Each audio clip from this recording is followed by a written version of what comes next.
Hello, systematic smart স্টাডিতে সবাইকে স্বাগত জানাই। আজকে যে বিষয়টার উপর বলবো সেটি হলো বর্তমান নদীগুলো ঋগ বৈদিক যুগে তাদের কী নাম ছিল সেই বিষয়ের উপর। তো শুরু করা যাক। ইন্ডাসের নাম সিন্ধু, ঝিলাম নদীর নাম ছিল বিতস্তা, চেনাব নদীর নাম অশিকনি, রবি নদীর নাম পুরুষনি।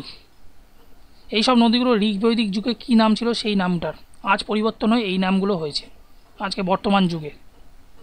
বিষ বিপাশা, সুতলেজ সুতুদ্রি, গোমতী গুমাল, কুরাম ক্রুমু, ঘগ্গর দৃশ্যদ্ভতি।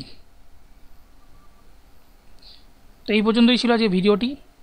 যদি ভালো লেগে থাকে প্লিজ লাইক করো এবং কমেন্ট করো কী ধরনের ভিডিও চাইছো সেটার উপর। ভিডিওটিকে শেয়ার করো নিজের বন্ধু এবং আত্মীয়দের মধ্যে যাদের এই ভিডিওটি খুব দরকার। সাবস্ক্রাইব করো পরবর্তী ভিডিওর জন্য।